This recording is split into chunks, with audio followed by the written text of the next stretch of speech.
3대를 이어온 막걸리, 양조장, 그리고 한 마리의 개. 쇠락과 위기의 순간 백구의 지짐이 모든 것을 바꿔놓았습니다. 지금 충직한 백구가 지켜낸 기적 같은 이야기가 시작됩니다. 오늘 이야기 시작하기 전에 무료 버튼 하나만 눌러주세요. 구독과 좋아요 꼭 눌러주시면 복이 2배로 불어납니다. 경상도의 깊은 산골, 시간이 멈춘 듯한 작은 마을에 한 상구의 양조장이 자리하고 있었습니다. 3대째 이어져 내려온 이 작은 술도가는 마을의 역사와 함께해온 터줏대감이었죠. 아침 햇살이 기와지붕 사이로 스며들면 상구는 어김없이 마당으로 나와 술독 하나하나를 정성스럽게 닦아내곤 했습니다. 75의 나이에도 허리는 곧았지만 요즘 들어 기침이 잦아졌습니다. 손의 힘도 예전 같지 않았죠. 그래도 상구는 매일 새벽부터 일어나 술독을 돌보았습니다. 할아버지께서 물려주신 이 일터를, 아버지께서 지켜주신 이 전통을 자신에 대해서 끊을 수는 없다는 생각이 뼈에 박혀 있었거든요. 여보, 이제 그만 좀 해요. 손님도 없는데 왜 이렇게 고생이에요? 순자가 마루턱에 앉아 한숨을 쉬며 말했습니다. 72살의 순자는 남편과 함께 평생을 이 양조장에서 보냈습니다. 젊은 시절엔 손님들이 줄을 섰던 이곳이 이제는 하루 종일 정막만이 감돌았죠. 마을 사람들도 하나둘 도시로 떠나고 젊은이들은 아예 찾아볼 수 없게 되었습니다.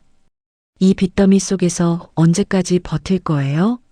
나이도 이렇게 들었는데 전기세는 밀리고 재료비는 나가는데 들어오는 건 하나도 없잖아요. 순자의 목소리에는 깊은 걱정이 담겨 있었습니다. 은행 대출금은 계속 불어났고 전기세며 재료비는 나가는데 들어오는 돈은 턱없이 부족했거든요. 이웃집 할머니는 이미 집을 팔고 도시 아들네로 떠났고 건너편 슈퍼마켓도 문을 닫은 지 오래되었습니다. 하지만 상구는 고개를 저었습니다. 순자야, 이건 단순한 장사가 아니야. 우리 집안의 혼이 담긴 곳이라고. 할아버지께서 일제강점기에도 이 술독을 지키셨고 아버지께서 한국 전쟁 때도 포기하지 않으셨는데 내가 어떻게 포기할 수 있겠어? 상구가 낡은 행주로 항아리를 닦으며 말했습니다. 그의 눈빛에는 흔들리지 않는 신념이 담겨 있었죠. 할아버지 때부터 써온 누룩 항아리, 아버지가 직접 만든 술독들이 마당 가득 늘어서 있었습니다. 각각의 항아리마다 3대에 걸친 이야기가 스며 있었어요. 특히 마당 중앙에 자리한 가장 큰 독은 할아버지가 직접 빚어 100년이 넘도록 막걸리를 품어온 보물 같은 존재였습니다. 하지만 여보, 현실을 봐야 해요. 요즘 젊은 사람들은 막걸리도 잘 안 마셔요. 마을에 사람도 없고 손님이 언제 왔나 생각해 보세요. 순자가 애타게 말했지만 상구는 여전히 완고했습니다. 그는 항아리 하나하나를 살펴보며 오늘도 술이 잘 익어가고 있는지 확인했어요. 발효되는 막걸리 냄새가 마당에 은은하게 퍼졌습니다. 이 냄새만큼은 어린 시절부터 지금까지 변하지 않았죠.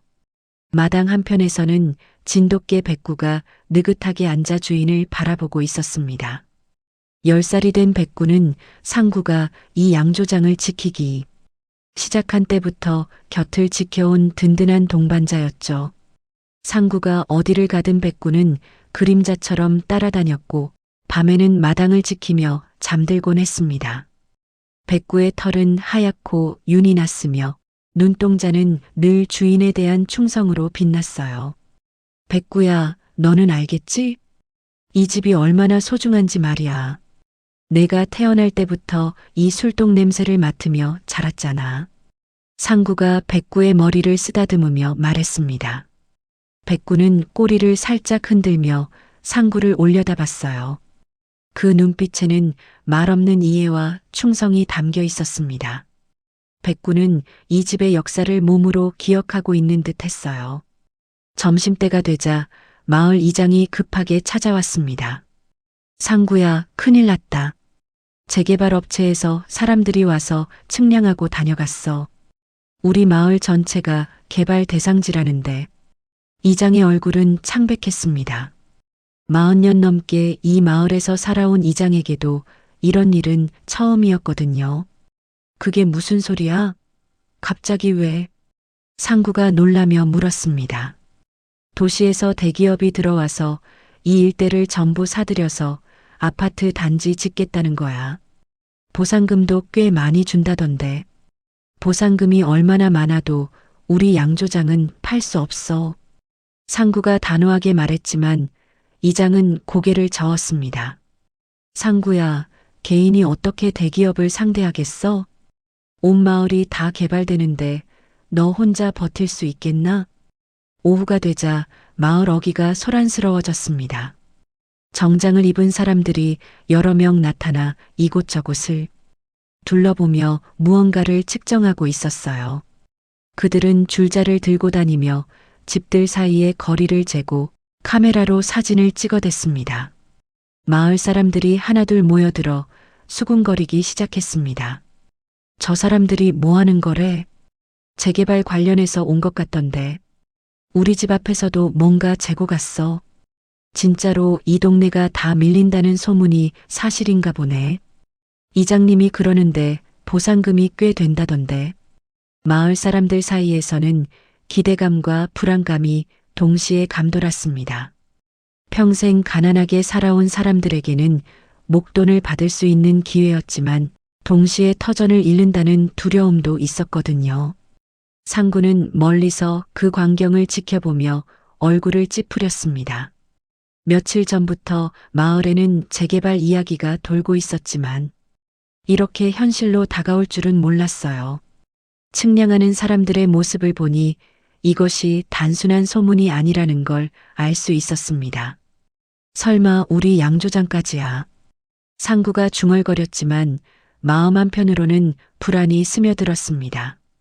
하지만 곧 고개를 저었어요.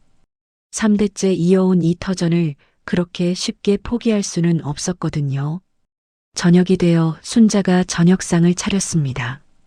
된장찌개와 김치, 그리고 상구가 직접 담근 막걸리 한 잔이 전부였지만 부부에게는 소중한 식사였어요.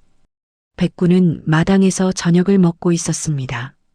여보, 재개발 이야기 들었어요? 이장님이 와서 그러던데 보상금이 꽤 많다던데요. 순자가 조심스럽게 물었습니다. 들었지. 하지만 우린 상관없어. 돈 때문에 조상 대대로 이어온 양조장을 팔 순 없어. 정말 그럴까요? 온 동네가 다 개발된다는데 우리만 남아서 뭘 하겠어요? 손님도 없을 텐데. 순자의 말이 맞았습니다.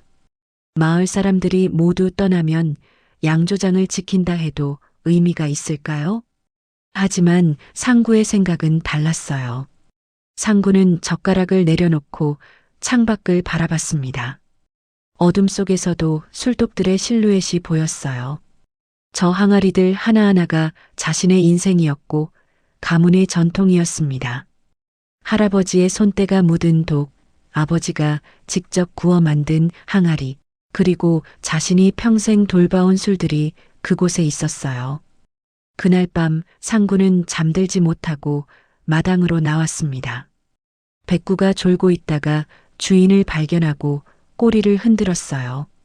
달빛 아래 양조장은 고요했지만 그 고요함 속에는 변화의 전조가 감돌고 있었습니다. 백구야, 세상이 많이 변했구나. 하지만 우리는 변하지 않았어. 우리는 끝까지 이 자리를 지켜야 해. 상구가 백구를 쓰다듬으며 말했습니다. 백구는 주인의 손길을 받으며 조용히 꼬리를 흔들었어요. 그들만의 평화로운 시간이었지만 내일부터는 어떤 변화가 찾아올지 아무도 알 수 없었습니다. 며칠이 지나고 상구가 아침 일과로 술독을 돌보고 있을 때 마을 입구에서 검은색 승용차 한 대가 천천히 들어왔습니다. 차에서 내린 건 정장을 말끔히 차려입은 중년 남성이었어요. 상구는 그 남자의 얼굴을 보는 순간 가슴이 덜컥 내려앉았습니다. 바로 자신의 장남 진호였거든요. 아버지. 진호가 무표정한 얼굴로 인사했습니다. 48살의 진호는 서울에서 중견기업 부장으로 일하고 있었어요. 평소 바쁘다는 핑계로 고향에 내려오는 일이 거의 없었는데 오늘은 왜 갑자기 나타난 걸까요? 상구는 아들의 표정에서 심상치 않은 기운을 느꼈습니다. 진호야, 갑자기 웬일이야? 회사는? 평소에 이렇게 바쁘다고 했는데 오늘은 어떻게 시간이 났니? 상구가 반가움보다는 당황스러움을 감추지 못하며 물었습니다. 진호의 얼굴에는 평소와 다른 심각함이 드리워져 있었거든요. 아버지와 만날 때마다 보이던 어색함보다도 더한 긴장감이 감돌았어요. 아버지, 말씀드릴 게 있어서 왔습니다. 어머니는 안 계세요? 응, 뒷밭에서 채소 따고 계신다. 김장철이라 배추 확인하러 가셨어. 무슨 일인데 그렇게 심각해? 진호는 대답 대신 양조장 이곳저곳을 둘러봤습니다. 낡은 기와지붕, 금이 간 담장, 녹슨 철문, 이끼가 낀 석축까지 모든 것이 세월의 흔적을 고스란히 드러내고 있었어요. 진호의 눈에는 이 모든 것이 낡고 초라하게만 보였습니다. 서울의 깔끔한 아파트와 사무실에 익숙해진 그에게 이곳은 마치 시간이 멈춘 박물관 같았어요. 백구가 진호를 발견하고 꼬리를 흔들며 다가왔지만 진호는 개를 대충 쓰다듬고는 시선을 돌렸습니다. 어린 시절 그렇게 좋아하던 백구였는데 이제는 그저 시골 냄새나는 늙은 개로만 보였어요. 아버지, 이 동네 재개발 소식 들으셨죠? 듣긴 들었는데 그게 우리랑 무슨 상관이야? 우리는 우리대로 살면 되는 거 아니야? 상구가 어색하게 웃으며 말했지만 진호의 표정은 더욱 굳어졌습니다. 상관없긴요. 아버지, 현실을 모르시는 거 아니에요? 이 일대가 전부 개발 대상지라고 합니다. 우리 집도 예외가 아니에요. 이미 개발업체에서 측량도 다 끝냈다고 하더라고요. 진호는 서울에서 미리 알아본 정보들을 쏟아내기 시작했습니다. 회사 동료 중에 부동산 업계에 있는 사람이 있어서 미리 내부 정보를 들었다고 했어요. 그때 뒷마당에서 순자가 나타났습니다. 손에는 갓 딴 배추와 물을 담은 광주리를 들고 있었어요. 아들을 보자 얼굴에 반가움이 스쳤지만 곧 진호의 심각한 표정을 보고 불안해했습니다. 진호야, 갑자기 웬일이니? 회사 일은 괜찮고? 밥은 먹고 왔어? 내가 금방 뭐라도 해줄게. 어머니, 앉으세요. 중요한 이야기를 해야겠습니다. 밥은 나중에 해도 되고요. 진호가 마루에 올라앉으며 말했습니다. 상구와 순자도 어쩔 수 없이 자리에 앉았어요. 백구는 평소와 다른 분위기를 감지했는지 조용히 마당 한편에 엎드렸습니다. 걔도 사람들의 감정 변화를 민감하게 느끼는 법이었죠. 아버지, 어머니, 솔직히 말씀드리겠습니다. 이 양조장 이제 정리하셔야 해요. 진호의 첫마디에 상구의 얼굴이 굳어졌습니다. 순자는 깜짝 놀라며 광주리를 떨어뜨릴 뻔했어요. 무슨 소리야, 갑자기? 정리하라니, 그게 무슨 말이니? 갑자기가 아니에요. 몇 년 전부터 계속 적자잖아요. 빚은 늘어나고 손님은 없고 이제 나이도 이렇게 드셨는데 언제까지 버티실 건가요? 어머니도 힘들어 하시는 거 다 알고 있어요. 진호는 준비해온 서류를 꺼냈습니다.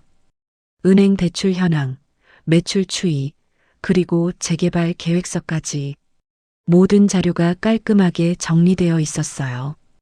회사에서 보고서 작성에 능숙해진 그의 솜씨였습니다.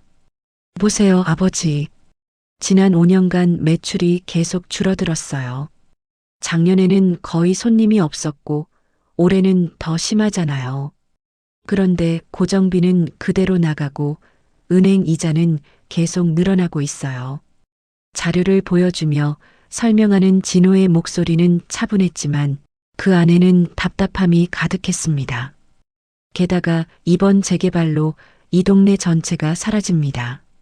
보상금도 생각보다 괜찮게 나온다고 하고요. 현재 시가보다 30%는 더 받을 수 있을 거예요. 이 기회에 정리하시고 서울로 올라오세요. 우리 아파트 근처에 좋은 곳도 알아봤어요. 순자가 조심스럽게 입을 열었습니다. 진호야, 그래도 이건 우리 집안 대대로 내려온 내 할아버지, 아버지께서 그렇게 소중히 여기시던 어머니 시대가 바뀌었어요. 요즘 누가 막걸리를 찾아서 이런 시골까지 와요? 젊은 사람들은 맥주나 소주를 마시지 전통 막걸리는 관심도 없어요. 현실을 봐야죠. 진호의 목소리에는 답답함이 묻어났습니다. 아버지의 고집이 가족 모두를 힘들게 한다고 생각했거든요. 서울에서 살면서 보니 전통이라는 것도 돈이 되어야 지킬 수 있다는 걸 깨달았어요. 게다가 아버지 건강도 예전 같지 않으시잖아요. 기침도 자주 하시고 허리도 아프시다고 하시면서 왜 이렇게 고집을 부리세요? 상구는 한참 동안 말없이 앉아 있다가 천천히 일어났습니다. 그의 움직임 하나하나가 무거워 보였어요. 진호야, 내 말이 틀린 건 아니야. 숫자로 보면 다 맞는 소리지. 하지만 이건 단순한 사업이 아니라고 몇 번을 말해야 하겠니? 아버지, 감정적으로 생각하지 마세요. 조상 대대로 물려받았다고 해서 계속 지켜야 하는 건 아니잖아요. 시대에 맞지 않으면 정리하는 게 맞아요. 고집 부리다가 더 큰 손해만 보게 됩니다. 시대에 맞지 않는다고? 상구의 목소리가 높아졌습니다. 평생 온순했던 아버지의 이런 모습을 보기는 처음이었어요. 내 할아버지께서 일제강점기에 우리 술 만드는 법을 지키시려고 얼마나 고생하셨는지 알기나 하니? 일본 놈들이 우리 전통 술 못 만들게 할 때도 몰래 독을 숨겨가며 명맥을 이어오셨다고. 내 아버지가 전쟁통에도 이 술독을 지키려고 얼마나 애쓰셨는지 말이야. 상구의 목소리에는 격정이 담겨 있었습니다. 그는 항아리 하나를 가리키며 계속했어요. 저 독 하나하나에 우리 집안 3대의 혼이 담겨 있어. 그냥 술 만드는 통이 아니야. 우리 조상들의 피와 땀이 스며 있는 거라고. 아버지, 그건 그때 이야기고 지금은 다르잖아요. 할아버지, 아버지가 지키신 건 존경하지만 이제는 현실을 봐야 해요. 감정만으로는 안 돼요. 진호도 목소리가 높아졌습니다. 아버지가 그렇게 지키고 싶어 하시는 전통이 뭐가 남았어요? 손님 하나 없는 양조장이 무슨 의미가 있어요? 돈도 못 버는 일을 왜 계속 하시려고 해요? 부자 사이에 팽팽한 긴장이 흘렀습니다. 순자는 어쩔 줄 몰라 하며 두 사람을 번갈아 보기만 했어요. 이런 심한 말다툼은 이 집에서 처음 벌어지는 일이었거든요. 그때 마을 이장이 급하게 뛰어왔습니다. 상구야, 큰일 났어. 개발업체 사람들이 왔는데 우리 마을 사람들 모두 모이라고 해. 지금 당장 마을회관으로 와야 한대. 이장의 얼굴은 상기되어 있었습니다. 무슨 일인데 그래? 그렇게 급해? 재개발 관련해서 중요한 발표가 있다는데 모든 주민이 의무적으로 참석해야 한댄다. 안 오면 불이익이 있을 수도 있다고 하던데. 진호가 벌떡 일어났습니다. 아버지, 가보세요. 이런 일은 빨리 처리하는 게 좋아요. 미루면 미룰수록 더 복잡해집니다. 마을회관에는 이미 주민들이 모여 있었습니다. 연세 드신 어르신들과 중년 부부들이 웅성거리며 앉아 있었어요. 앞쪽에는 정장을 입은 개발업체 직원들이 노트북과 프로젝터를 설치하고 있었습니다. 평소 조용했던 마을회관이 이렇게 사람들로 가득 찬 건 몇 년 만인지 모르겠어요. 여러분 안녕하십니까? 저희는 대한개발 주식회사에서 나왔습니다. 한 직원이 마이크를 잡고 말했습니다. 양복 차림의 그는 도시적인 세련됨을 풍겼어요. 이번에 이 지역 전체를 매입해서 현대식 아파트 단지를 조성할 계획입니다. 기존 주민분들께는 합리적인 보상을 해드릴 예정이고요. 화면에는 아파트 조감도가 나타났습니다. 깔끔하고 현대적인 고층 건물들이 줄지어 서 있는 모습이었어요.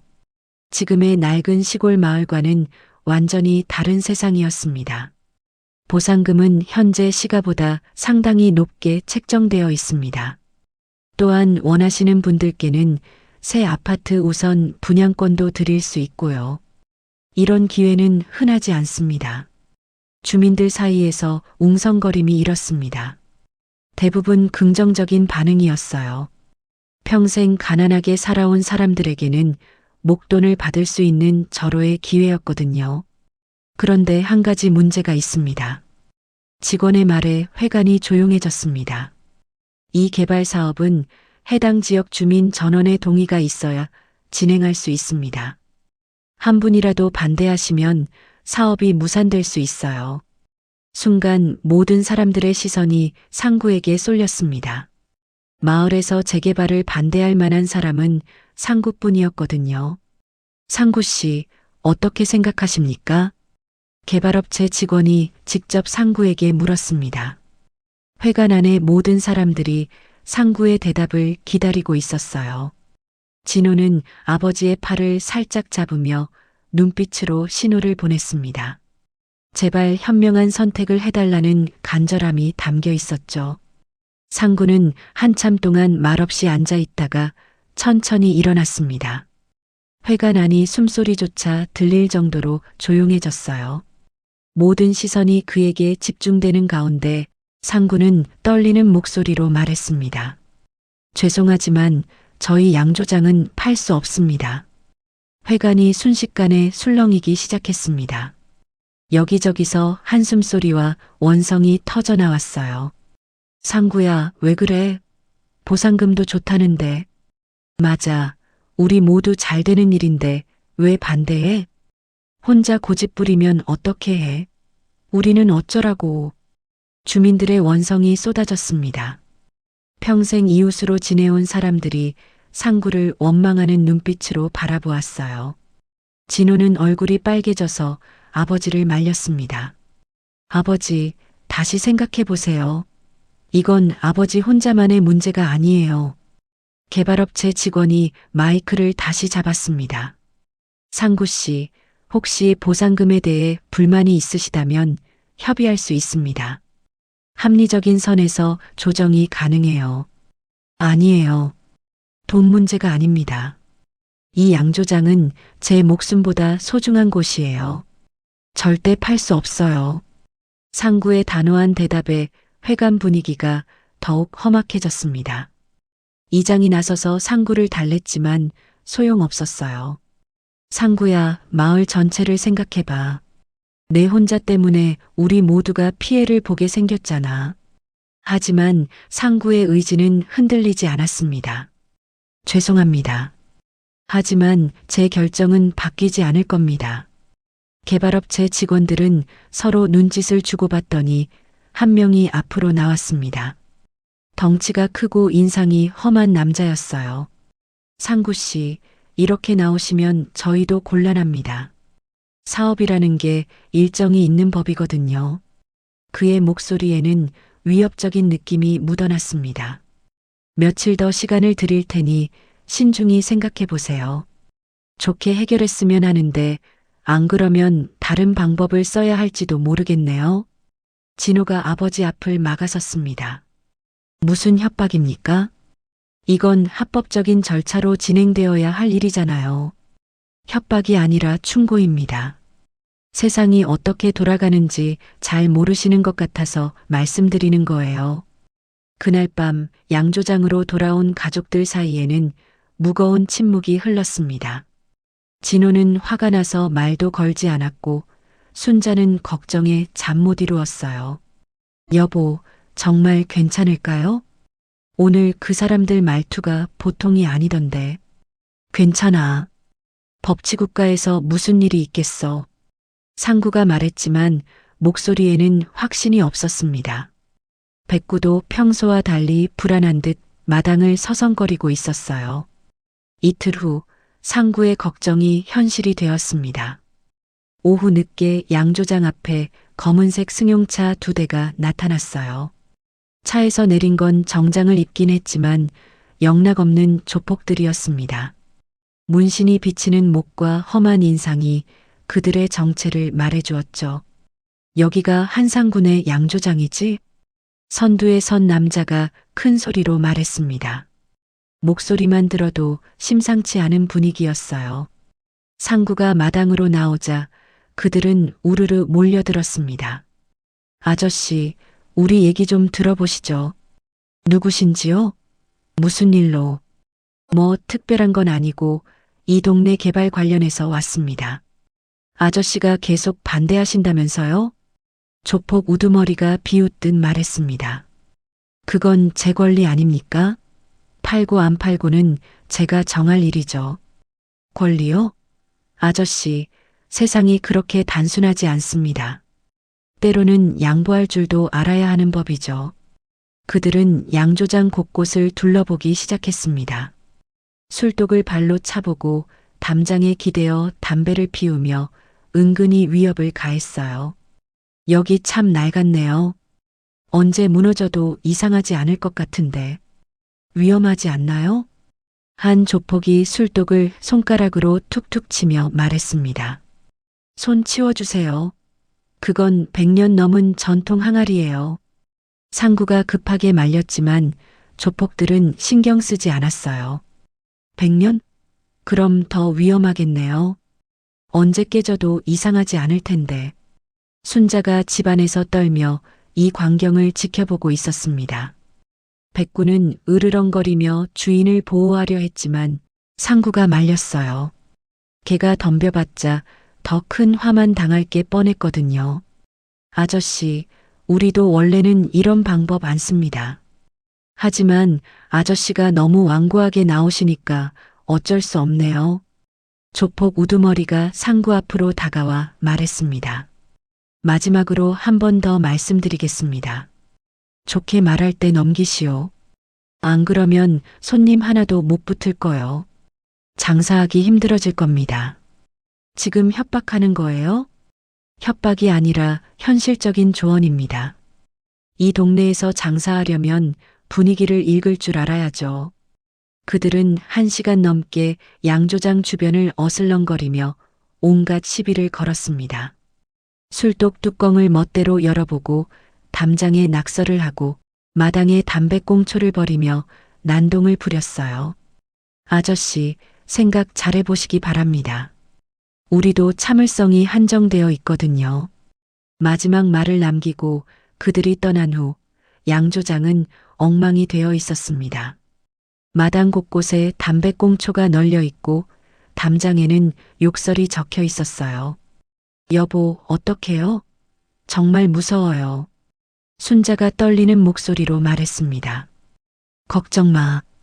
내가 뭔가 방법을 찾을 거야. 상구가 위로했지만 사실 그도 막막했습니다. 상대가 조폭이라니 이런 일은 처음 겪어보는 일이었거든요. 그날 밤 진호에게 전화가 왔습니다. 아버지, 오늘 무슨 일이 있었다면서요? 마을 사람들이 연락했어요. 별일 없다. 걱정 마라. 아버지, 이제 정말 그만하세요. 이런 식으로 버틸 수는 없어요. 상대가 누군지 알면서 왜 이렇게 고집을 부리세요? 하지만 상구는 여전히 완고했습니다. 진호야, 내 할아버지, 아버지께서 지키신 이 자리를 내가 어떻게 포기하겠니? 조폭이 무서워서 조상대대로 이어온 전통을 버린다면 내가 어떻게 조상님들 얼굴을 보겠어? 아버지, 전통도 목숨이 있어야 지키는 거예요. 이런 식으로는 안 돼요. 진호의 목소리에는 절망이 섞여 있었습니다. 다음 날부터 조폭들의 본격적인 괴롭힘이 시작되었습니다. 양조장 앞에 큰 소리로 음악을 틀어놓고 손님이 오려 하면 여기 폐업한다더라며 거짓말을 하여 돌려보냈어요. 심지어 술독 주변에 쓰레기를 버리고 마당에 차를 아무렇게나 주차해두며 영업을 방해했습니다. 평소 가끔 찾아오던 단골 할아버지들도 이런 분위기를 보고는 발길을 돌렸어요. 조용했던 시골 양조장이 순식간에 무법지대가 되어버린 것 같았습니다. 상구야, 이제 정말 그만해. 이렇게 사는 게 사람 사는 거야? 순자가 눈물을 흘리며 말했지만 상구는 이를 악물고 견뎠습니다. 조금만 더 참자. 저들도 언젠가는 포기할 거야. 백구도 주인의 마음을 아는지 밤낮으로 마당을 지키며 경계를 늦추지 않았습니다. 하지만 상황은 점점 더 나빠지기만 했어요. 일주일이 지나자 양조장은 완전히 고립되었습니다. 조폭들의 괴롭힘은 날이 갈수록 심해졌어요. 아침부터 저녁까지 양조장 앞에 차를 세워두고 큰 소리로 트로트 음악을 틀어댔습니다. 마을 사람들도 이 소란을 피해 양조장 근처로는 아예 오지 않게 되었어요. 여보, 이제 정말 못 견디겠어요. 밤에도 잠을 못 자겠어요. 순자가 지친 목소리로 말했습니다. 며칠째 제대로 잠을 이루지 못한 탓에 얼굴이 많이 야위었어요. 조폭들이 가끔 밤에도 나타나 소란을 피우곤 했거든요. 조금만 더 참자. 저들도 언젠가는 포기할 거야. 상구가 위로했지만 사실 그도 한계에 다다르고 있었습니다. 평생 평화롭게 살아온 노부부에게 이런 일은 너무나 큰 시련이었어요. 그날 오후 상구가 술독을 돌보고 있을 때 익숙한 목소리가 들렸습니다. 아버지, 진호가 급하게 양조장으로 들어왔습니다. 서울에서 급히 내려온 모양인지 옷차림도 어수선했어요. 진호야, 갑자기 웬일이야? 아버지, 이게 뭡니까? 마을 입구부터 이상한 사람들이 버티고 서 있던데요. 진호는 분노에 찬 목소리로 말했습니다. 양조장으로 오는 길에 조폭들과 마주쳤던 모양이에요. 저 사람들이 뭐라고 했는데 여기 곧 문 닫는다고 하더라고요. 아버지가 무슨 짓을 하신 거예요? 진호야, 내가 무슨 짓을 했겠니? 저들이 일방적으로. 아버지, 이제 정말 그만하세요. 이런 식으로는 안 돼요. 진호의 목소리가 떨렸습니다. 평생 차분했던 아들이 이렇게 소리를 지르는 건 처음 보는 일이었어요. 회사에서도 소문 들었어요. 진호네 아버지가 조폭들과 시비 붙었다고. 제가 얼마나 창피한지 아세요? 그건 아버지, 전통도 좋고 자존심도 좋지만 현실을 봐야죠. 어머니 보세요. 며칠 만에 얼굴이 얼마나 초췌해지셨는지. 진호의 말에 상구도 순자를 바라봤습니다. 정말로 아내는 많이 야윈 상태였어요. 평소 밝던 얼굴에는 걱정과 피로가 가득했습니다. 여보, 진호 말이 맞아요. 이제 그만해요. 저들한테 맞서봤자 우리만 다칠 뿐이에요. 순자가 애원하듯 말했습니다. 우리 나이에 이런 고생을 왜 해야 해요? 평생 착하게 살아왔는데. 순자의 목소리에는 절망이 묻어났습니다. 70평생 이런 험한 일을 겪어본 적이 없었거든요. 그때 밖에서 요란한 소리가 들렸습니다. 조폭들이 또 나타난 것 같았어요. 아, 영감, 나와봐. 거친 목소리가 마당으로 울려 퍼졌습니다. 생각은 다 했나? 언제까지 이런 식으로 버틸 거야? 진호가 밖으로 나가려 했지만 상구가 말렸습니다. 안 돼, 진호야. 건드리면 더 큰일 날 수도 있어. 아버지, 이게 무슨 꼴이에요? 우리 집이 무법지대가 됐잖아요. 밖에서는 조폭들이 술독을 발로 차는 소리가 들렸습니다. 상구의 얼굴이 새파랗게 질렸어요. 저들이 감히. 상구가 밖으로 나가려 하자 백구가 먼저 뛰어나갔습니다. 주인을 보호하려는 본능이었죠. 멍멍, 와랄. 백구가 조폭들을 향해 지저댔습니다. 하지만 조폭 중 한 명이 백구를 향해 돌을 던졌어요. 시끄러운 개 같으니 조용히 안 해? 돌이 백구의 옆구리를 스쳤습니다. 백구가 아파서 낑낑거렸지만 여전히 물러서지 않았어요. 백구야. 상구가 급하게 뛰어나가 백구를 안았습니다. 괜찮니? 다친 데는 없고? 조폭들이 킥킥 웃으며 말했습니다. 아저씨, 개도 저렇게 충성스러운데 주인은 왜 그리 고집이 세나요? 우리 말 안 들으면 다음엔 개만 맞을 게 아닐 수도 있어요. 상구의 주먹이 떨렸습니다. 자신을 위협하는 건 참을 수 있어도 백구에게 해를 가하는 건 용서할 수 없었어요. 제발 그만 좀 하세요. 저희가 뭘 잘못했다고 이래요? 잘못한 게 있죠. 시대 흐름을 못 읽은 게 잘못이에요. 아저씨 혼자 고집 부리면 온 마을이 피해보잖아요. 조폭 우두머리가 비웃듯 말했습니다. 마지막으로 한 번 더 말씀드릴게요. 일주일 안에 결정 안 하시면 진짜 후회할 겁니다. 그들이 떠난 후 상구는 백구를 데리고 집 안으로 들어왔습니다. 백구의 옆구리에는 상처가 나 있었어요. 어머니, 약상자 좀 가져와 주세요. 진호가 백구의 상처를 살펴보며 말했습니다. 다행히 깊은 상처는 아니었지만 피가 조금 나고 있었어요. 백구야, 미안해. 아저씨 때문에 다쳤구나. 상구가 백구를 쓰다듬으며 미안해했습니다.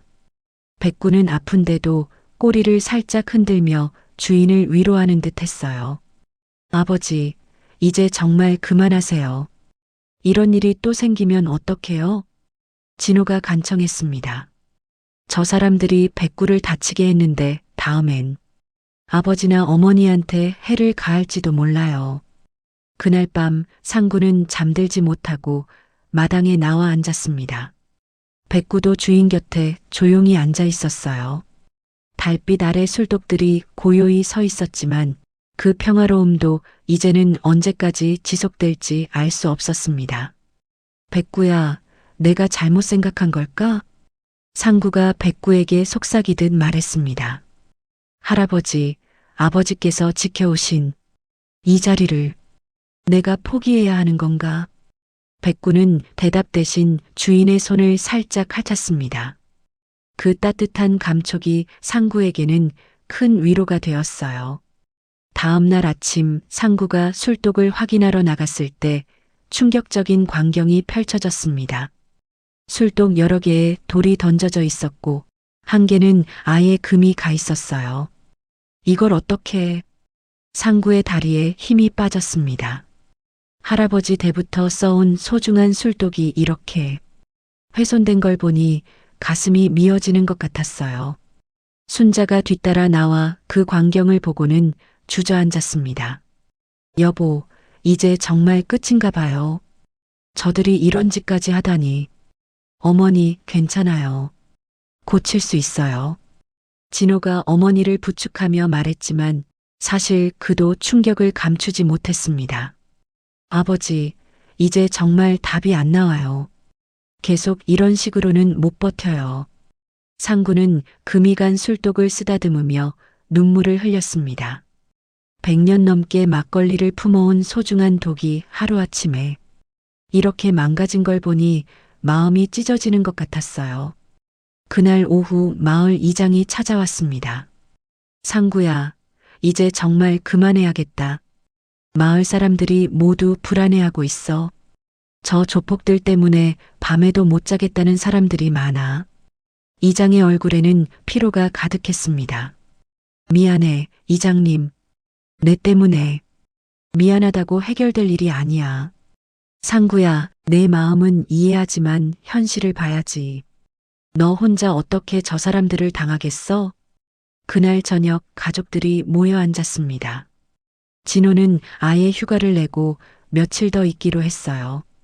아버지, 마지막으로 부탁드릴게요. 이제 정말 그만하세요. 전통도 소중하지만 우리 가족이 더 소중해요. 순자도 남편의 손을 잡으며 말했습니다. 여보, 우리 이제 그만 쉬어요. 평생 고생했는데 이제 편하게 살아요. 상구는 한참 동안 말없이 앉아 있었습니다. 백구가 상구의 발치에 앉아 주인을 올려다보고 있었어요. 그 충성스러운 눈빛을 보니 상구의 마음이 더욱 복잡해졌습니다. 며칠이 더 지나고 상구의 마음은 점점 흔들리고 있었습니다. 가족들의 간청과 조폭들의 위협, 그리고 마을 사람들의 원망이 그를 옥죄어 왔어요. 특히 백구가 다친 모습을 볼 때마다 가슴이 아팠습니다. 과연 자신의 고집이 옳은 것인지 의심스러워졌어요. 그날 밤은 유난히 비가 많이 내렸습니다. 가을 장마 끝자락에 굵은 빗줄기가 기와 지붕을 두드리며 내렸어요. 진호는 서울로 돌아갔고 순자는 일찍 잠자리에 들었습니다. 상구 혼자 마당에서 비를 맞으며 술독들을 살펴보고 있었어요. 이제 정말 포기해야 하나? 상구가 중얼거렸습니다. 빗물이 얼굴을 타고 흘러내렸지만 그것이 빗물인지 눈물인지 구분할 수 없었어요. 백구는 처마 밑에서 주인을 바라보며 조용히 앉아 있었습니다. 며칠 전 입은 상처 때문에 평소보다 조심스럽게 움직이고 있었어요. 상구가 가장 큰 술독 앞에 다가갔습니다. 할아버지가 직접 만드신 100년 넘은 독이었어요. 이 독에서 나온 막걸리를 마시며 자라났고 결혼해서도 이 맛을 지키려 노력했습니다. 할아버지, 죄송합니다. 제가 이 자리를 지키지 못할 것 같아요. 상구가 독에 손을 대며 속삭였습니다. 아버지도 미안해요. 아들이 무능해서 조상 대대로 이어온 전통을 끊게 되었네요. 비가 점점 더 세게 내리기 시작했습니다.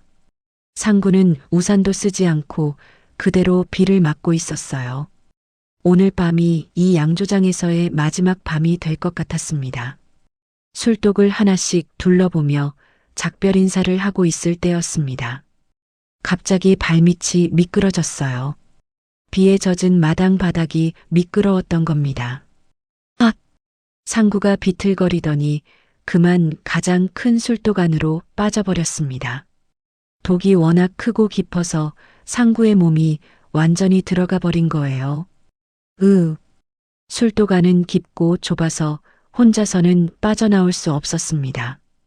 벽면이 매끄러워서 발판을 찾을 수도 없었고 나이 든 상구의 힘으로는 역부족이었어요. 도와줘. 누구 없나? 상구가 작은 목소리로 불렀지만 빗소리에 묻혀 들리지 않았습니다. 순자는 집안에서 깊이 잠들어 있었고 마을 사람들은 모두 집에 있을 시간이었어요. 시간이 지날수록 상구의 의식이 흐려졌습니다. 도가는 차갑고 습했으며 몸도 점점 힘이 빠졌어요. 이대로 가다가는 정말 위험할 것 같았습니다. 백구야, 백구. 상구가 희미하게 개 이름을 불렀습니다. 하지만 백구는 처마 밑에서 빗소리 때문에 주인의 부름을 듣지 못하고 있었어요. 한참 뒤 백구가 주인이 보이지 않는다는 걸 알아차렸습니다. 평소 같으면 비가 와도 마당 어딘가에서 주인의 모습을 볼 수 있었는데 오늘은 아무리 둘러봐도 보이지 않았어요. 멍. 백구가 작게 짖으며 마당으로 나왔습니다. 상처 입은 몸을 이끌고 이곳저곳을 살펴보기 시작했어요. 그때 술독 근처에서 희미한 소리가 들렸습니다. 백구야, 도와줘. 백구가 귀를 쫑긋 세우고 소리가 나는 방향을 확인했습니다. 큰 술독 안에서 주인의 목소리가 들려오는 거예요. 멍멍, 멍멍. 백구가 술독 주변을 돌며 크게 짖기 시작했습니다. 주인이 위험에 처했다는 걸 본능적으로 알아챈 거죠. 하지만 밤이 깊고 비가 내리는 상황에서 백구의 짖는 소리만으로는 사람들이 알아채기 어려웠습니다. 마을 사람들은 모두 잠들어 있었고 순자도 깊은 잠에 빠져 있었어요. 백구는 어떻게 해야 할지 몰라 안절부절 못했습니다. 술독 안의 주인을 구하려고 앞발을 독 가장자리에 올려놓고 끌어올리려 했지만 개의 힘으로는 역부족이었어요. 멍멍, 와랄랄. 백구가 더욱 크게 짖었지만 여전히 아무도 나타나지 않았습니다. 시간이 갈수록 술독 안의 상구는 더욱 위험해지고 있었어요. 그때 백구에게 번뜩 떠오른 생각이 있었습니다. 백구는 땅을 파기 시작했습니다. 하지만 비에 젖은 땅은 질척거렸고 개가 파낸 흙은 금세 다시 무너져 내렸어요. 그래도 백구는 포기하지 않고 계속 땅을 팠습니다. 백구야, 고마워. 상구가 희미한 목소리로 말했습니다. 의식이 점점 더 흐려졌지만 백구가 자신을 구하려고 애쓰는 걸 알 수 있었어요. 백구는 땅 파기를 포기하고 다른 방법을 생각했습니다. 그러다가 마당 곳곳에 쌓여있던 돌들이 눈에 띄었어요. 백구는 입에 돌을 물고 와서 술독 주변에 쌓기 시작했습니다. 하지만 이 방법도 쉽지 않았어요. 돌들이 무거워서 멀리 가져오기 어려웠고 비에 젖어 미끄러웠거든요. 백구는 점점 절망스러워졌습니다. 어떻게 해도 혼자서는 주인을 구할 수 없을 것 같았어요. 그때 백구는 결심을 했습니다. 마을 사람들이 들을 수 있도록 더 크게, 더 오랫동안 짖는 거였어요. 멍멍멍, 와랄랄, 멍멍멍. 백구가 목청껏 짖기 시작했습니다. 상처 입은 몸이 아픈데도 쉬지 않고 계속 짖어댔어요. 마치 무언가 큰 일이 일어났다고 마을 전체에 알리는 것 같았습니다. 평소 백구는 조용한 개였는데 오늘 밤에는 너무나 크고 간절하게 짖고 있었어요. 그 소리는 단순한 개 짖음이 아니라 주인을 구하려는 간절한 외침이었습니다. 한참 뒤 이웃집 할머니가 이상함을 느끼고 창문을 열었습니다. 저 개가 왜 저렇게 짖나? 평소에 조용하던 개가. 하지만 비가 오는 밤에 밖으로 나오기는 망설여졌어요. 백구는 여전히 포기하지 않고 짖고 있었습니다. 목이 쉬어서 소리가 갈라질 정도였지만 멈추지 않았어요. 주인이 위험에 처해 있다는 걸 아는 이상 포기할 수 없었습니다. 마침내 백구의 짖음소리에 이끌려 이장이 우산을 쓰고 나왔습니다. 백구가 왜 저렇게 짖나? 무슨 일이지? 이장이 양조장으로 다가오자 백구는 술독 쪽으로 달려가며 더욱 크게 짖었어요. 마치 이쪽으로 와달라고 하는 것 같았습니다. 혹시 상구가 무슨 일이라도 당한 건가? 이장이 술독 근처로 가자 백구는 독 주변을 빙빙 돌며 짖었습니다. 상구야, 상구야. 이장이 큰 소리로 불렀을 때 술독 안에서 희미한 대답이 들렸습니다. 여기요. 아이고, 상구가 독 안에 빠졌구나. 이장은 급히 마을 사람들을 불러 모았습니다. 한밤중이었지만 응급 상황이라 여러 사람이 나왔어요. 밧줄과 사다리를 가져와 상구를 구조하는데 성공했습니다. 다행히 큰 부상은 없었지만 몸이 차갑고 의식이 흐린 상태였어요. 백구 덕분에 살았구나, 상구야. 이장이 말했습니다. 저개가 밤새 짖어댄 덕분에 찾을 수 있었어. 사람들은 모두 백구를 바라보며 감탄했습니다. 개가 주인을 구하기 위해 그렇게 필사적으로 짖었다는 걸 깨달았거든요. 상구가 병원에서 하루 정도 입원한 후 집으로 돌아왔습니다. 다행히 큰 부상은 없었지만 의사는 충분한 휴식을 취하라고 당부했어요. 순자는 남편을 잃을 뻔했다는 충격에서 아직 벗어나지 못하고 있었습니다. 여보, 정말 무서웠어요. 백구가 없었다면 순자가 떨리는 목소리로 말했습니다. 그날 밤의 일을 생각하면 지금도 소름이 돋았어요. 서울에서 급히 내려온 진호도 아버지를 붙들고 눈물을 흘렸습니다. 아버지, 이제 정말 그만하세요. 돈이 뭐가 중요해요? 아버지가 다치면 어떡해요? 하지만 정작 상구는 다른 생각에 잠겨 있었습니다. 술독에 빠져 의식을 잃어가던 순간 이상한 환상을 봤거든요. 술독 안에서 의식이 흐려질 때 할아버지와 아버지가 나타났습니다. 두 분은 상구에게 무언가를 전해주려는 듯 했지만 말소리가 명확하지 않았어요. 다만 땅을 파라는 말만 계속 들렸습니다. 땅을 파라니 무슨 뜻일까? 상구가 중얼거렸습니다. 여보, 무슨 말씀이에요? 아니야, 그냥 혼잣말이야. 상구는 백구를 쓰다듬으며 생각에 잠겼습니다. 백구가 자신을 구하기 위해 밤새 땅을 팠다는 이야기를 들었거든요. 백구야, 내가 어디를 판 거니? 백구는 주인의 부름에 꼬리를 흔들며 마당으로 나갔습니다. 그리고 술독 근처의 한 지점을 발가락으로 긁기 시작했어요. 여기를 팠구나. 상구가 백구가 가리키는 곳을 살펴봤습니다. 확실히 땅이 파헤쳐진 흔적이 있었어요.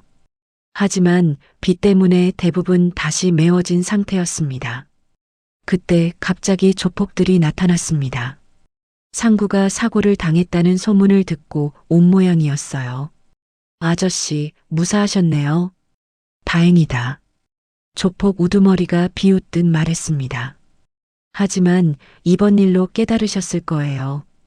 이런 낡은 곳에서 사는 게 얼마나 위험한지 말이죠. 우리는 아저씨를 위해서 하는 말입니다. 안전한 곳으로 이사 가시는 게 좋겠어요. 조폭들의 말투에는 여전히 위협이 담겨 있었습니다. 진호가 앞으로 나서며 말했습니다. 그만하세요. 아버지가 다치셨는데. 이런 말씀을 하시면 어떡해요? 아드님, 이래서 일찍 결정을 내리라고 한 거 아닙니까? 더 늦으면 더 큰 사고가 날 수도 있어요. 그들의 말에 상구는 분노가 치밀어 올랐습니다. 하지만 가족들의 안전을 생각해 참을 수밖에 없었어요. 알겠습니다. 며칠만 더 시간을 주세요. 상구의 말에 조폭들은 만족스러운 표정을 지었습니다. 현명한 판단이네요. 그럼 이틀 후에 다시 오겠습니다. 그들이 떠난 후 가족들은 무거운 침묵에 빠졌습니다. 이제 정말로 양조장을 포기해야 할 때가 온 것 같았어요. 그날 밤 상구는 잠들지 못하고 마당에 나와 백구와 함께 앉아 있었습니다. 백구야, 내가 어젯밤에 판 곳을 다시 보여줄 수 있니? 백구는 주인의 말을 알아듣는 것처럼 털어놓으며 특정 지점으로 갔습니다. 그곳은 가장 큰 술독 바로 옆이었어요. 상구가 손전등을 켜고 그 자리를 살펴보니 뭔가 이상했습니다. 다른 곳보다 땅이 무른 것 같았거든요. 혹시? 상구가 삽을 가져와 조심스럽게 땅을 파기 시작했습니다. 백구도 옆에서 앞발로 땅을 긁어 도왔어요. 한 삽, 두 삽 파내려가자 딱딱한 것이 삽에 걸렸습니다. 이게 뭐지? 상구가 손전등을 비춰보니 오래된 항아리 조각 같은 것이 보였습니다. 더 파보니 기와 조각과 녹슨 철기들이 나왔어요. 이게 대체... 상구가 신기해하며 유물들을 살펴보고 있을 때 더 큰 발견이 있었습니다. 헝겊에 쌓인 무언가가 땅속에서 나온 것이에요. 조심스럽게 헝겊을 펼쳐보니 오래된 종이 문서들이 들어 있었습니다. 한문으로 쓰여진 것들이었는데 상구가 겨우 해독할 수 있는 수준이었어요. 이건 양조 관련 문서 같은데? 상구가 문서를 자세히 보니 놀라운 내용이었습니다. 조선시대에 이 지역에서 술을 빚던 기록들이었거든요. 그것도 아주 자세하고 체계적으로 정리된 문서들이었어요. 이런 게 왜 여기 묻혀 있지? 상구가 계속 파다 보니 더 많은 유물들이 나왔습니다. 조선시대 술잔, 항아리 파편, 그리고 양조 도구들까지 다양했어요. 백구는 마치 자신이 무언가 중요한 일을 해냈다는 듯 꼬리를 흔들며 주인을 바라보고 있었습니다. 다음 날 아침 상구는 발견한 유물들을 정리해 놓고 진호를 불렀습니다. 진호야, 이것들 좀 봐라. 이게 뭐예요, 아버지? 진호가 유물들을 보며 놀라워했습니다. 어디서 나온 거예요? 백구가 파낸 자리에서 나왔어. 어젯밤에 내가 더 파봤더니 이런 게 묻혀 있더라고. 진호가 문서들을 살펴보더니 표정이 달라졌습니다. 아버지, 이건 정말 대단한 발견일 수도 있어요. 이 문서들이 진짜라면 우리 양조장이 조선시대부터 있었다는 증거잖아요. 그게 무슨 의미가 있겠어?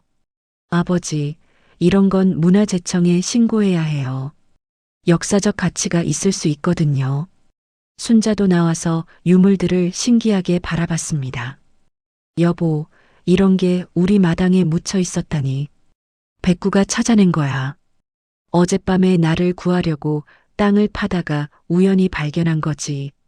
가족들은 모두 백구를 바라봤습니다.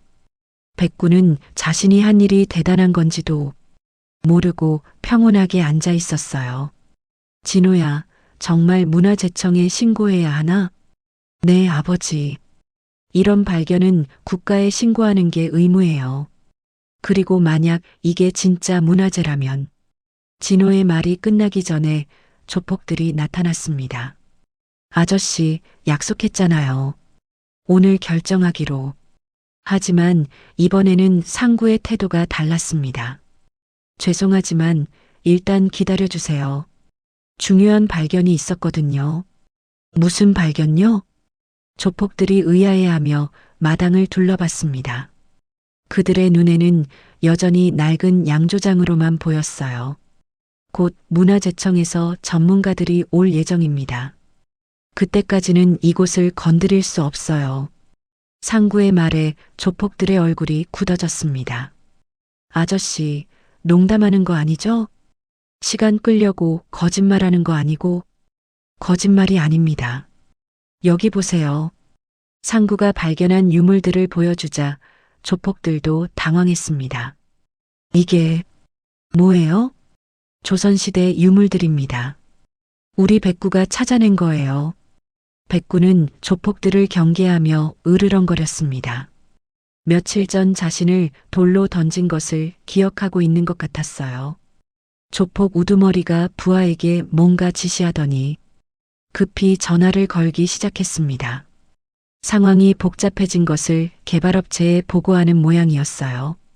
이틀 후 문화재청에서 전문가들이 양조장으로 왔습니다.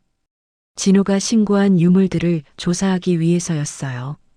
조사단에는 고고학자, 문화재 전문가, 그리고 조선시대 문헌 연구자까지 포함되어 있었습니다. 마을에는 이런 전문가들이 온 적이 없어서 사람들이 하나둘 구경하러 나왔어요. 정말 놀라운 발견입니다. 조사단장인 김 박사가 유물들을 살펴보며 감탄했습니다. 그는 서울대학교에서 30년간 고고학을 연구해온 권위자였어요. 이 문서들은 조선 후기 양조 기술을 기록한 매우 귀중한 자료네요. 특히 이 지역의 전통 막걸리 제조법이 이렇게 상세히 기록된 건 처음 봅니다. 누룩 만드는 방법부터 발효 과정까지 모든 것이 체계적으로 기록되어 있어요. 김 박사가 돋보기로 문서를 자세히 살펴보며 계속 말했습니다. 특히 이 부분을 보세요. 하늘의 기운과 땅의 정기를 받아 빚는다는 표현이 있는데 이는 당시 양조 철학을 보여주는 중요한 기록입니다. 다른 전문가인 이 교수도 흥분한 목소리로 말했습니다. 이 항아리 파편들도 조선시대 것이 확실합니다. 유약의 성분이나 제작 기법을 보면 17세기 후반에서 18세기 초반 것으로 추정됩니다. 특히 이 독특한 유약 색깔은 경상도 지역 특유의 기법이에요. 상구는 전문가들의 말을 들으며 가슴이 벅차올랐습니다.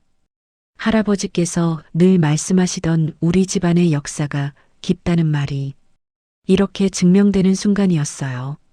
백구가 우연히 찾아낸 것들이 이렇게 중요한 발견이었다니요. 그런데 이 유물들을 누가 처음 발견한 거라고 하셨죠? 김 박사가 호기심 어린 표정으로 물었습니다. 저에게 백구가 찾았습니다. 상구가 백구를 가리키며 말했습니다. 백구는 많은 사람들이 몰려와서 조금 당황한 듯 상구 뒤에 숨어 있었어요. 평소 조용한 시골 마당에 갑자기 이렇게 많은 낯선 사람들이 오니 불안해하는 것 같았습니다. 걔가요? 정말 신기한 일이네요. 어떤 경위로 발견하게 된 건가요? 사실 며칠 전에 제가 술독에 빠져 위험할 때 백구가 저를 구하려고 땅을 팠던 거예요. 밤새 필사적으로 땅을 파면서 저를 구하려 했는데 그 과정에서 우연히 이 유물들을 발견한 겁니다.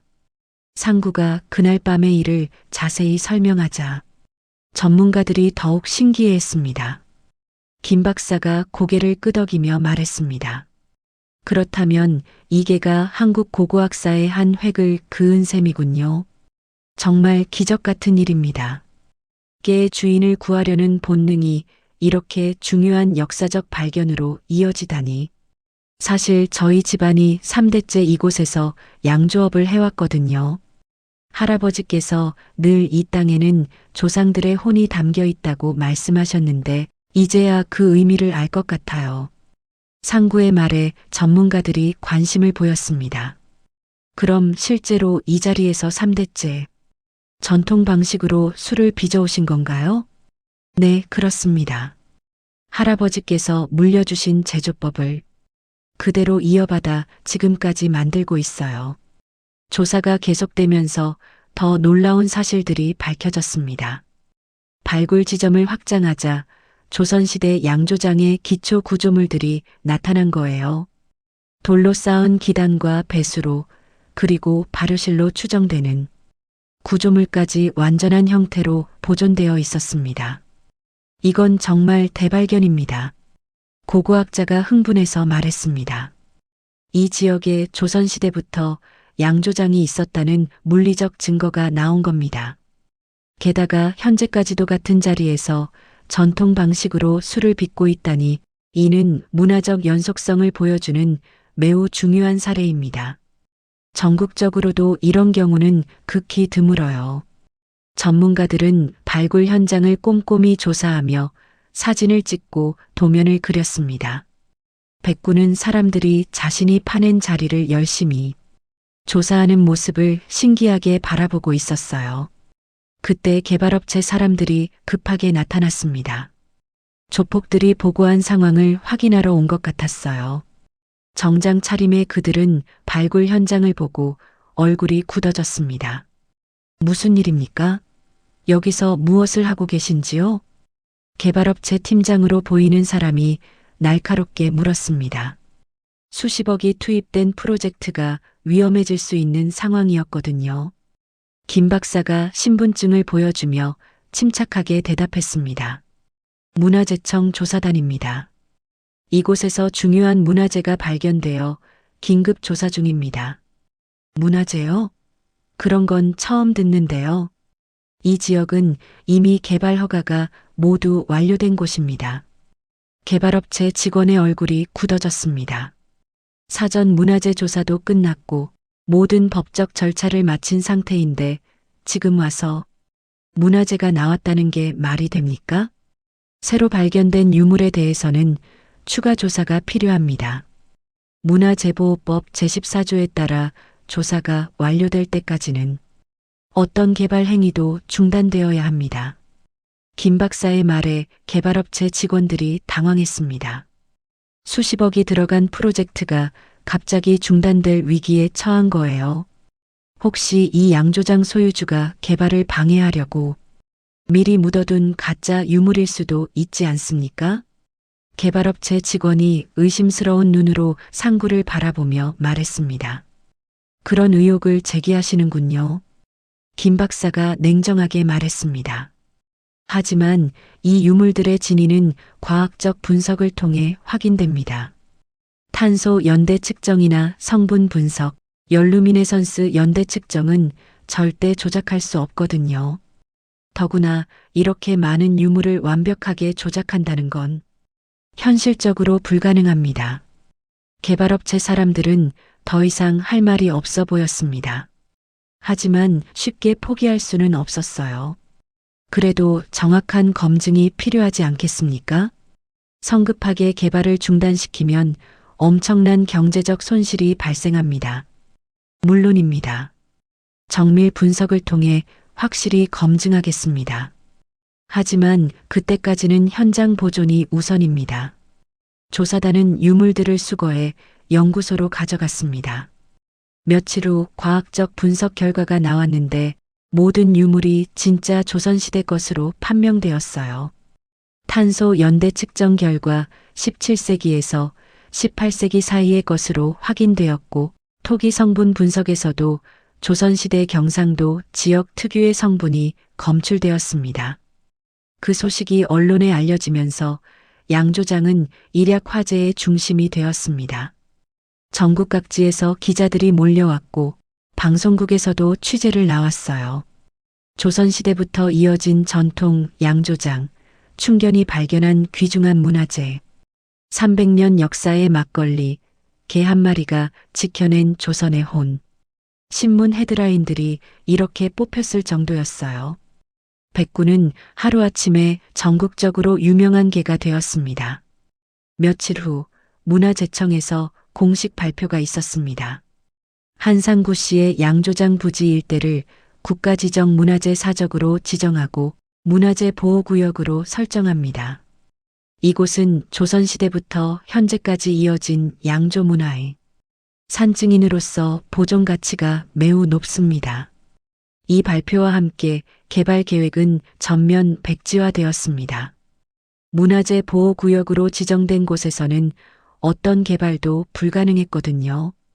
개발업체와 조폭들은 허탈한 표정으로 철수할 수밖에 없었습니다. 한 달 후 양조장은 완전히 새로운 모습으로 변해 있었습니다. 문화재 보호구역으로 지정되면서 정부 지원을 받아 시설이 깔끔하게 정비되었어요. 하지만 전통적인 모습은 그대로 유지했습니다. 기와지붕도 새로 올리고 담장도 옛 방식으로 복원했죠. 아버지, 정말 대단해요. 진호가 새롭게 단장된 양조장을 둘러보며 감탄했습니다. 서울에서 휴가를 내고 내려온 그는 며칠 전과는 완전히 다른 표정을 짓고 있었어요. 손님들이 이렇게 많이 올 줄 몰랐네요. 양조장 앞에는 전국 각지에서 온 관광객들이 줄을 서 있었습니다. 백구가 발견한 역사적 유물과 300년 전통의 막걸리를 보러 온 사람들이었어요. 특히 백구를 보려는 사람들이 많았습니다. 백구야, 내가 유명해졌구나.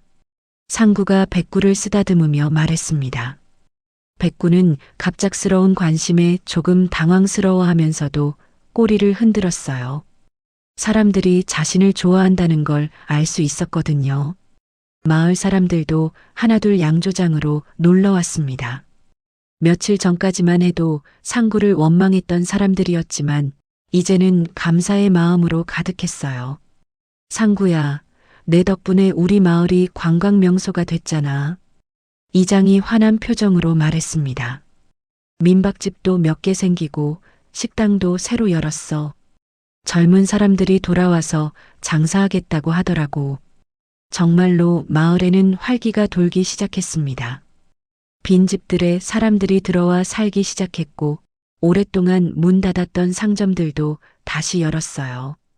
그런데 상구야, 정부에서 지원금도 많이 나온다면서?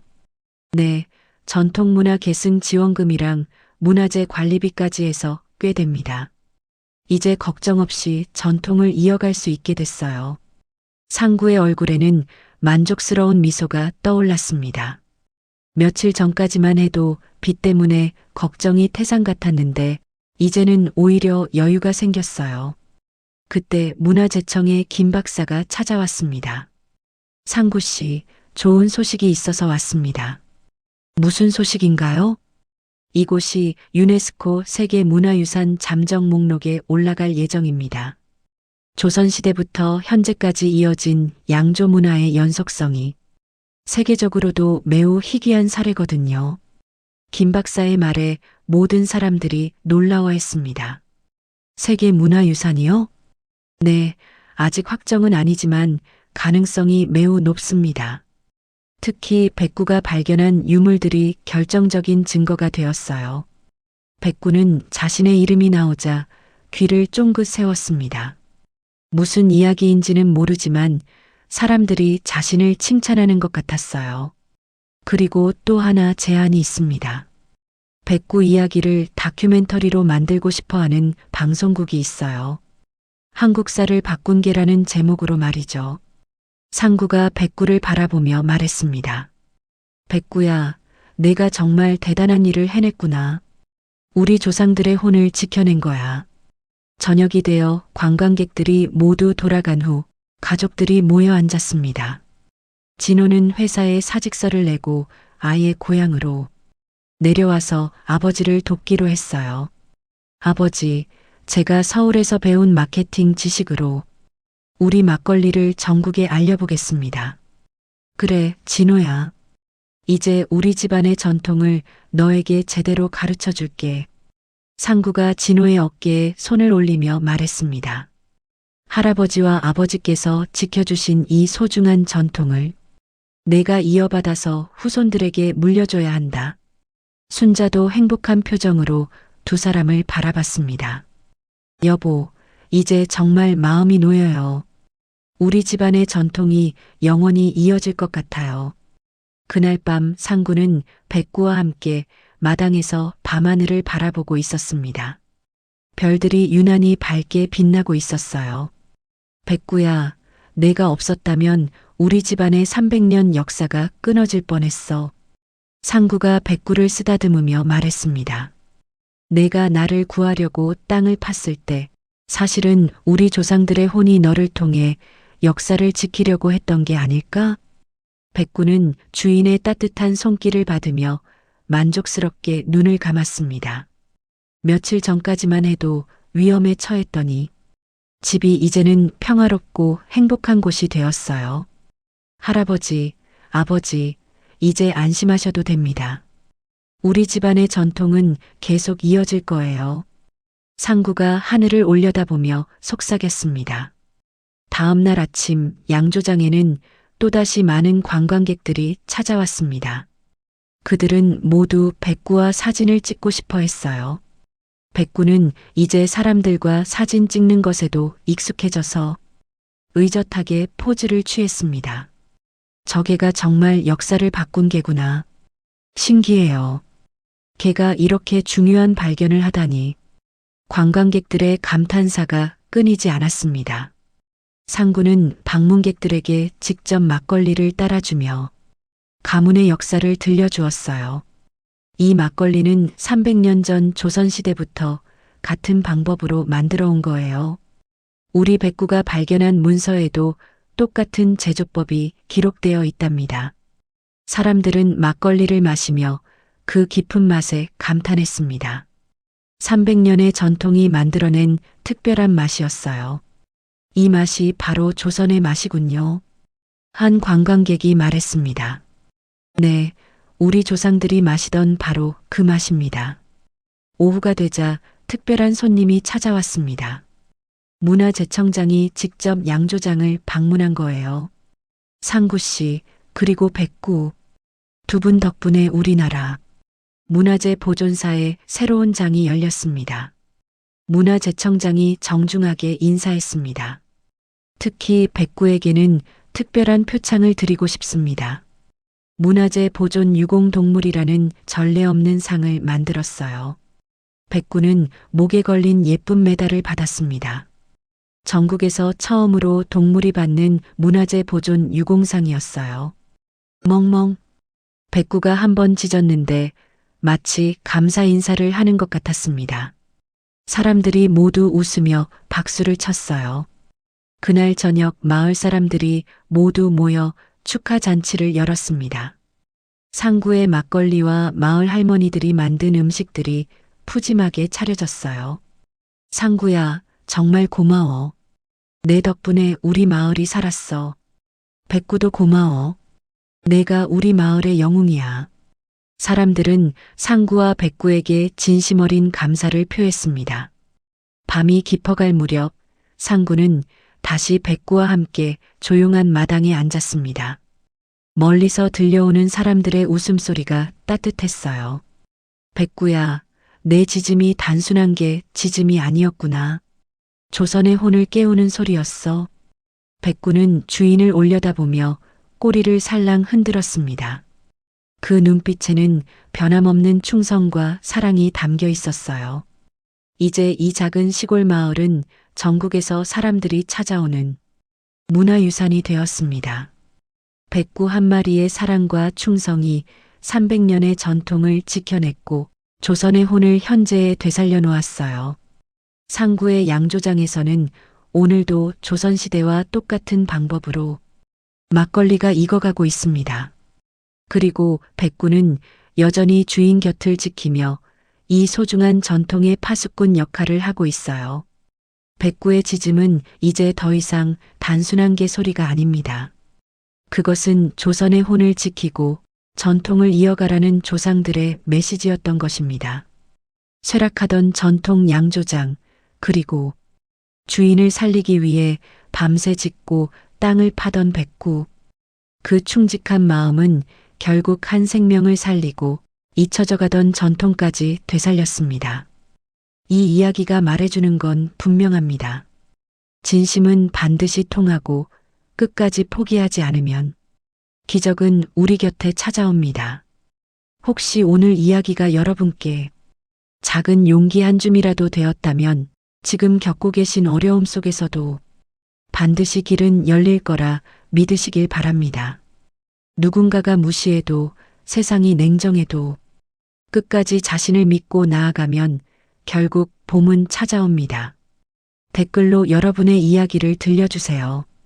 지금 안고 계신 고민, 마음속의 꿈, 그리고 작은 희망까지 서로 응원하며 함께 성장해 나가면 좋겠습니다. 이 영상이 마음에 와 닿았다면 구독과 좋아요, 그리고 주변 분들과의 공유도 부탁드립니다. 누군가에게는 여러분이 작은 격려가 큰 힘이 될 수 있습니다. 백구가 지켜낸 전통처럼 여러분의 삶에도 그런 기적이 연속으로 피어나길 진심으로 기원합니다. 황혼 사연 상담소였습니다. 고맙습니다.